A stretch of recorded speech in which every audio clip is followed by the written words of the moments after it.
강원도지사 공천에서 배제됐던 김진태 전 의원이 과거 5.18 폄훼 발언 등에 대한 대국민 사과문을 발표했습니다. 이에 따라 국민의힘 강원도지사 후보 선출을 위한 당내 경선 가능성이 높아졌습니다. 강릉시장 선거가 요동치고 있습니다. 국민의힘과 더불어민주당이 후보 단일화 논의와 전략 공천설로 시끄러운데 정의당이 시장 후보를 내놓았습니다. 본선 후보 공천을 앞두고 춘천시장 선거 열기도 뜨겁습니다. 더불어민주당은 전략 공천 가능성이, 국민의힘은 1차 컷오프에 나섭니다. 소고령 사회를 앞두고 노인 일자리와 노인 복지를 동시에 챙길 수 있는 노노케어 사업이 화제가 되고 있습니다. 현장에 다녀왔습니다.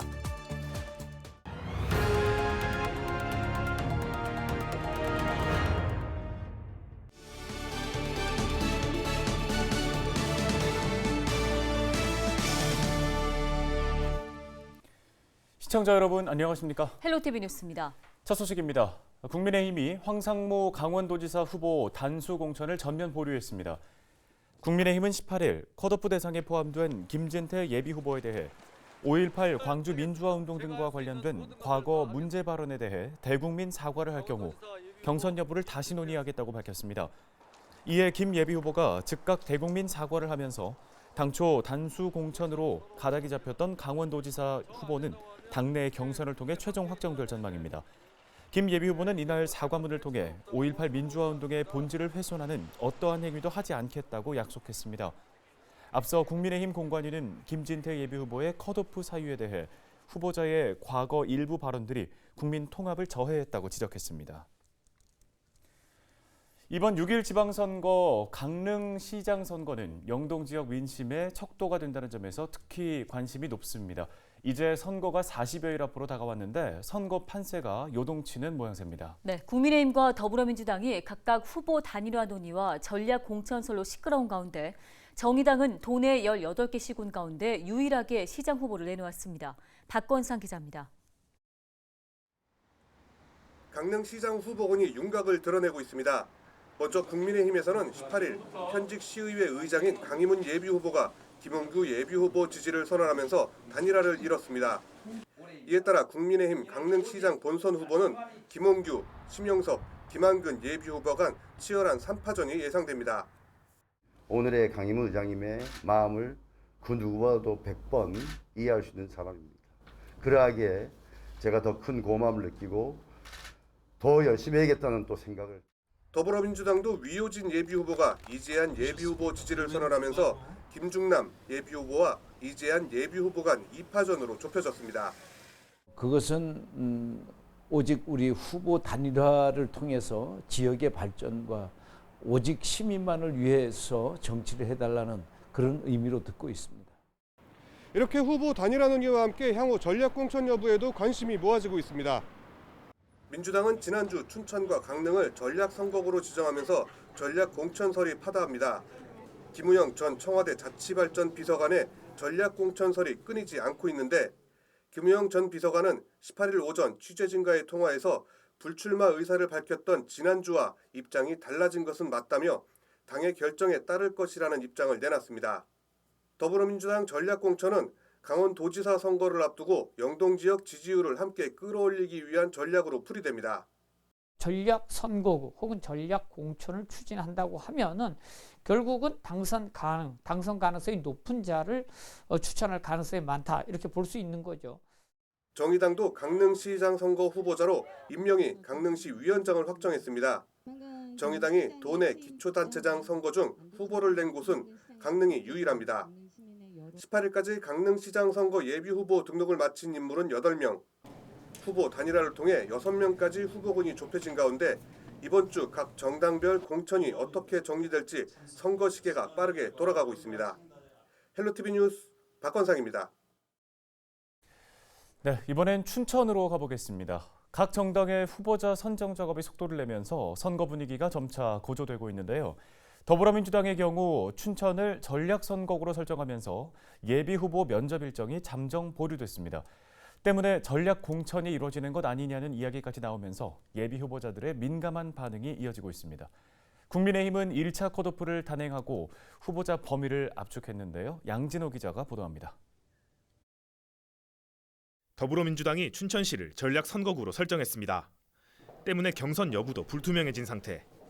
민주당은 14일 예정됐던 춘천시장 후보자 면접 일정도 잠정 보류했습니다. 민주당은 춘천 등 전략 선거구를 제외한 강원 전 지역의 면접 심사를 모두 완료했습니다. 전략 선거구의 공천 결과 역시 시기를 맞춰 결정될 것으로 보입니다.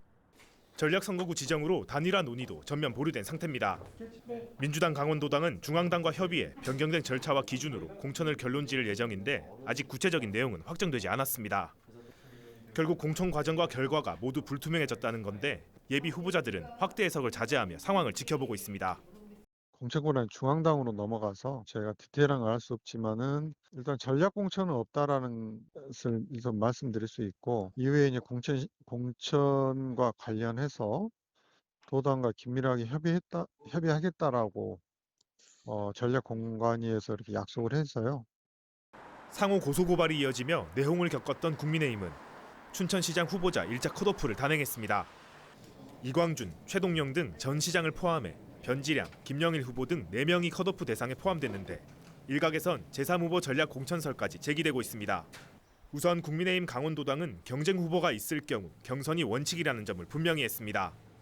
공관위원회에서 오늘 당사자들이나 춘천 후보자들 또 심도 있게 면접에서 질문들이 있었고요. 그런 이런저런 논의들이 있었습니다. 공관위에서 심도 있는 논의를 할 걸로 보입니다. 전략선거구 결정, 제3후보자 등판설 등으로 당분간 혼란스러운 분위기는 이어질 것으로 예상됩니다. 헬로티비 뉴스 양진호입니다. 인제군의 한 야산에서 산불이 발생해 약 1시간 만에 꺼졌습니다. 산림당국은 지난 17일 낮 12시 30분쯤 인제군 남면 남전리의 한 야산에서 산불이 발생했다고 밝혔습니다. 진화 작업에는 헬기 석 대, 진화대원 100여 명이 투입됐으며 작업은 1시간 만에 완료됐습니다. 소방당국은 조류 퇴치용 폭죽 사용으로 화재가 발생한 것으로 보고 정확한 사고 원인을 조사 중입니다. 동해 지역 산불 이재민들이 임시 거주시설에서 벗어나 임대주택 등의 입주를 완료했습니다. 동해시는 임시 조립주택 24가구, LH 임대주택 22가구 등 46가구의 맞춤형 주거시설 지원을 완료했다고 밝혔습니다. 지난 3월 5일 산불 발생 이후 40여일 만인데요. 임대주택은 주택 복구 전까지 임대료 부담 없이 2년 동안 생활할 수 있으며 일정 기간 전기요금 전액이 면제됩니다. 고령화 속도가 빨라지면서 노인 부양 문제는 농촌 지역의 큰 숙제입니다. 대표적으로 은퇴한 고령층을 위한 일자리 제공, 또 노인 복지 사업 등이 있는데요. 이런 가운데 강원도가 노인 돌봄을 고령자에게 맡기는 이른바 노노케어 정책을 도입했는데 호응을 얻고 있습니다. 김수아 기자가 전해드립니다. 할머니 이불 드리려고. 예. 영월군의 한 봉사단체 직원들이 노부부가 사는 집을 찾았습니다. 며칠 전 가져간 이불은 세탁에 건조까지 거쳐 말끔히 단장됐습니다. 직원들 역시 60대 노인들로 강원랜드 사회공헌재단이 추진한 기분 좋은 빨래방 소속입니다.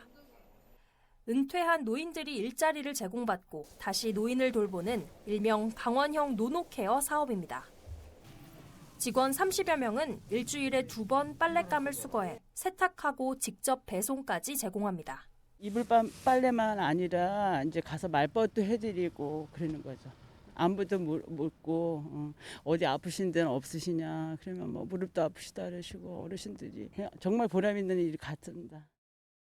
노인 가정에 생활 돌봄 서비스를 제공하는 사업도 있습니다. 원주시 노인종합복지관은 청소나 산책, 놀이 등을 함께하는 노인 돌봄 서비스를 14년째 이어오고 있습니다.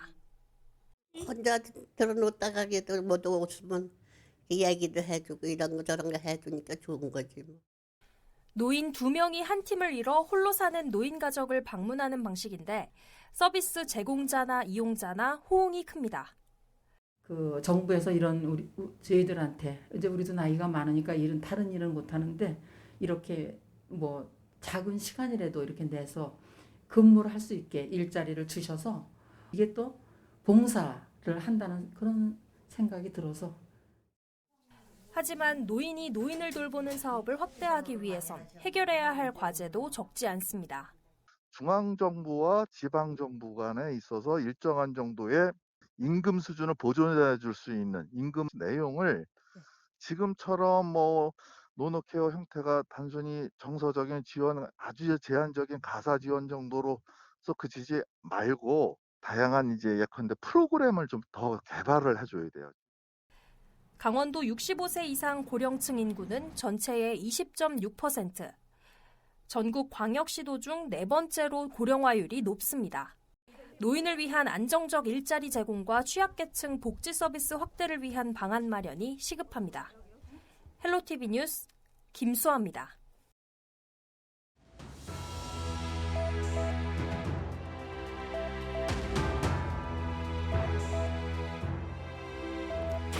다시 일상으로 우리의 몸과 마음을 옥죄어왔던 사회적 거리두기가 2년 만에 막을 내렸습니다. 모임 인원수와 영업시간, 또 영화관이나 야구장에서의 음식 제한, 박탈당해왔던 자유를 드디어 되찾은 건데요. 이제 딱 하나 남은 건 마스크 착용입니다. 실외 마스크 의무 착용도 이르면 2주 후부터는 해지될지도 모르겠습니다. 또 25일부터는 코로나19가 2급 감염병으로 하향 조정될 것으로 보이는데요. 한 달 후인 5월 말부터는 확진이 된다 해도 격리를 하지 않은 채 일상 속의 치료가 원칙이 될 것으로 보입니다.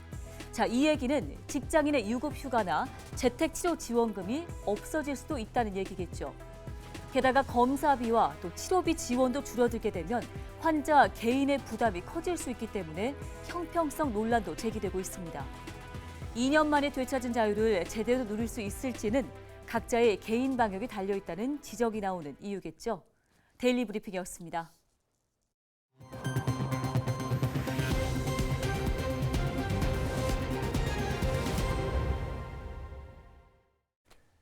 다음 소식입니다. 삼척시가 오는 25일 0시부터 택시요금 체계를 읍면 구간별 복합 할증 방식에서 시간, 거리, 병산제로 변경합니다. 시는 기존 할증 기준인 공차율과 도로 포장 등 교통 여건 변화를 반영하는 차원에서 이번 요금 체계 개선을 추진한다고 밝혔습니다. 이와 함께 올해 일반 택시 23대를 추가로 감차할 방침입니다. 자전거와 오토바이 운전자들을 대상으로 한 편의시설 인제 라이딩 센터가 운영을 시작합니다. 인제 라이딩 센터는 헬스장과 카페, 숙박시설 등을 갖추고 있으며 야외에는 라이딩 서킷과 캠핑 데크, 어린이 놀이시설 등이 설치됐습니다. 센터는 연중 무휴로 운영되며 숙박동과 캠핑 데크는 이용 당일 오후 2시부터 다음 날 11시까지 이용할 수 있습니다. 센터가 설치된 인제군 상남면은 자전거, 오토바이 관련 행사로 매년 10,000명 이상의 관광객이 찾는 곳이었지만 부족한 숙박시설 등이 문제점으로 지적돼 왔습니다. 양양군이 오는 20일부터 한 달 동안 은어 포획을 금지하고 대대적인 단속 활동에 나섭니다. 군은 포획 금지 기간을 알리는 현수막을 남대천 등 주요 하천에 게시하고 공휴일 등 취약 시간대에 불법 어업 행위를 중점 단속하기로 했습니다. 이번 단속 기간에는 불법 포획은 물론 불법 어구, 전류, 독극물 사용 등의 위반 행위에 대한 단속도 병행합니다. 강릉시가 신혼부부 10쌍을 선정해 오는 12월까지 강릉 소량수목원에서 숲속 결혼식을 열 수 있도록 지원합니다. 시는 장소를 무료로 제공하며 결혼식을 위한 공간 조성 등도 지원할 방침입니다. 숲속 작은 결혼식 신청과 지원 내용은 강릉시청 홈페이지를 통해 확인할 수 있고 신청자가 많을 경우에는 지원한 순서로 선정됩니다. 춘천시가 반려동물 교육 프로그램을 운영합니다. 춘천시는 다음 달 28일부터 매주 주말마다 반려가족 교육 프로그램을 진행한다고 밝혔습니다. 교육 내용에는 반려동물 입양 전 고려사항과 기초 미용, 수제 간식 만들기 등이 포함되어 있는데요. 교육 대상은 선착순으로 모집하며 오는 25일부터 시청 홈페이지에서 신청할 수 있습니다.